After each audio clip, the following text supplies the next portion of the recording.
бәлкем бұра, нағыз қазақ емес, нағыз қазақ домбыра дегендей, бүгінгі ұлттық домбыра күніне орай қазақтың жаны домбыра атты әдеби сазды кешімізге қош келдіңіздер. Бүгінгі кешіміздің қонағы өзіміздің жас өнерпаз қызымыз, Абай атындағы орта мектептің оқушысы, өзіміздің кітапханамыздың тұрақты оқырманы Қожа Алуа Рахымбекқызы. Алуа, кешімізге қош келдің. Қай ұлттың болмасын өзінің ұлттық музыкалық аспабы болады. Музыкалық аспап белгілі бір ұлттың музыкалық өнерін насихаттаушы құрал. Қазақ халқының музыкалық аспаптары сан алуан, біздің ерте заманда өмір сүрген ата-бабаларымыздың аспабы ойлап тауып, қолдан жасап ойнай білген екен. Ең алғаш пайда болған аспаптар домбыра мен қобыз аспабы. Уақыт өте келе аспаптың басқа түрлері де шыға бастайды. Қылқобыз, шаңқобыз, жетіген, сыбызғы, асатаяқ, сазсырнай, дауылпаз, тұяқтас және тағы басқалар. Бұл аспаптар соның ішінде домбыра. Бұл аспапта ата көзі баба мұра, қазақ үшін теңі бар ма бағалы да, тербеліп кетсе шектер теріп берне, еңіз күйлер төгіледі шанағында. Халық арасында кеңінен тараған ең танымал аспап домбыра аспабы. Домбырада әртүрлі музыкалық шығармалар орындалады. Ән, күй, терме, жыр толғауы, тіпті классикалық шығармалар да орындауға болады. Бұрын ел арасында небір әнші, жыршылар мен күйшілер өмір сүрген. Олар ел аралап домбырамен тойларда ән салып, халықтың көңілін көтерген. Қазіргідей ғылым мен техника дамыған заманда домбыра ұлттық болмысты бейнелейтін символ, ұлттық музыка өнерінің жыршысы болмақ. Домбыра негізгі үлкен үш бөліктен тұрады: шанағы, кеудесі, мойны және басы. Осындай домбыраны өзіне өнер, өзіне бір талғам ретінде таңдаған бүгінгі қонағымыз Алуа, кішкентай өнерпаз қызымыз. Бүгін Алуа біздіңге осындай кешімізге келіп отырсын. Көптен көп рахмет. Осы домбыраны қалай таңдадың? Осы домбыраға деген қандай өзің құштарлығың қайдан оянды? Үйде осы домбыраны сеннен басқа тағы да таңдап, сен домбыраға тартқан кім бар? Сол туралы біраз айтып кетсең, Алуа. Мен домбыраға кішкентай кезімнен бастап қызықтым. Сосын мені 8 жасымда әкем домбыра үйірмесіне әкелді. Сол кезден бастап домбырамен айналысып жүрмін. Үйде әкем де, анам да ешқайсысы домбырамен айналыспайды. Бірақ бұл өнер маған кіндік шешемнен дарыған деп ойлаймын. Себебі ол да домбыра шертіп ән айтады. Керемет, не деген жақсы. Мінекей қонақ қызымыздың бұндай болса, өзіне деген дарыған осы таланты кіндік анамнан болып отыр. Өзіміздің қазақта сондай кіндік шеше, кіндік ана деген бір осындай бір салт дәстүріміз бар. Яғни осы Алуа қызымызға осы өнер сол кіндік шешесінен дарыған екен. Не деген керемет. Алуа, өзің айтып отырсың, енді 8 жасымнан мені ата-анам осы үйірмеге әкелді дейсің.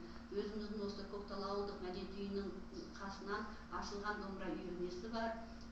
Сол домбыра үйірмесінде Әсел апай, Байкеева апайым өзіңді осы домбыраға үйретіп тартып келе жатыр. Мінекей Алуа қызымыз биылғы жылы 7-ші сыныпқа көшіп отыр. Сонда енді қанша жыл болды мінекей? 8 жасынан бері? 8 жасынан бері 5 жыл. 5 жыл болды мінекей домбыра үйірмесіне келіп, өзің осындай домбыраға деген шеберлігін шыңдап жүрсің, Жақсы, Алуа. Ал енді сен осы 5 жылдың ішінде қандай жетістіктерге жеттің? Өзің барып қатысқан байқауларың, сондай концерт деген бағдарламаларың болған шығар. Сол туралы айтып кетсең. Мен 2018 жылы Талдықорғанда жетістік жұлдыздары атты байқауына қатыстым. Және одан бірінші жүлделі орынды алдым. Не деген керемет, жақсы. Және сол жерден жолдама алып 2019 жылы Астанада шаттық фестиваліне қатыстым. Ол жерден лауреат атағын алып қайттым. Мінекей, не деген керемет. Біздің Алуа қызымыз сондай жетістіктерге жетіп, 5 жылдың ішінде Астана, өзіміздің Қазақстанның жүрегі, бас қалаға дейін барып, сондай бір жақсы керемет марапаттарға ие болып отыр.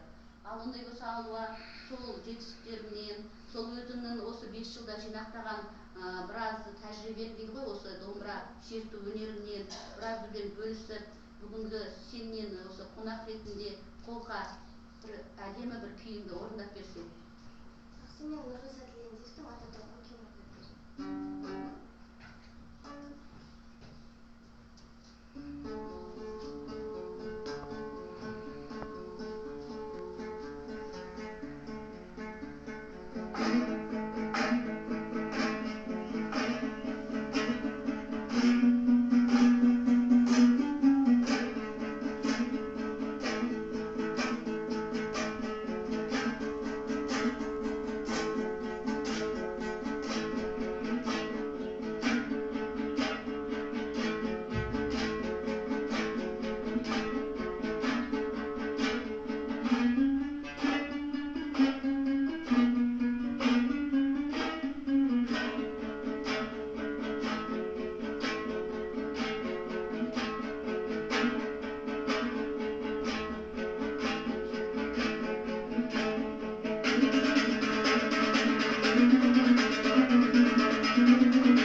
Өнерің шыңдала берсін.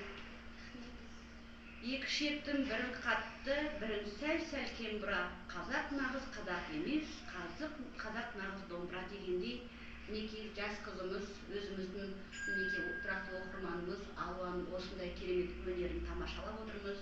Өзіңе осындай домбыраны шыңдап, осы домбыраны таңдап, осындай өнерге бас бұрғанына көптен көп рахмет. Бұл деген бір өзі керемет, өзіміздің қазақтың аспаптарының бірі домбыра. Енді Алуа қызымыз домбыраны осыдан арғата шыңдап өзіңе осы үйірмеден қалмай келіп, енді өзің болашақта қандай ойың бар? Осы домбыра саласында, музыкалық саласында арғата мектеп бітіргеннен кейін жалғастырасың ба, жоқ өзің басқа бір жоспарларың бар ма? Мен мектеп бітірген соң осы домбыра саласында келеді. Айгүл Кембаева секілді атақты домбырашы болғым келеді. Керемет, жақсы.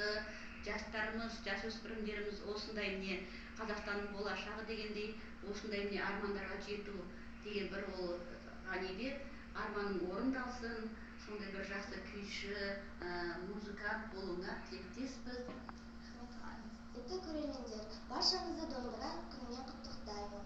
Сіздерге жақсы тілектерімді тілей отыра, Ерке Сылқым күйін арнап шертіп берейін. Рахмет.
отбасы қазақ арасында кемде кем болған. Әдемі, сенде әуен бар сезінгенге, менде де оны ұқпаған кезім кем бе, үніңе құлақ тоссам құлап түсіп, тірліктің у-шуынан безінгенде. Біздің заманымызға қазақ халқының ән күйлері, жыр дастандары осы киелі домбыра арқылы жеткен. Домбыра әрбір қазақ қастерлеп үйінің төріне іліп қойған. Осы домбыра күніне орай бүгінгі ұйымдастырылған шарамызды назар қойып тыңдағандарыңызға көптен көп рахмет. Келесі кездескенше қош сау болыңыздар.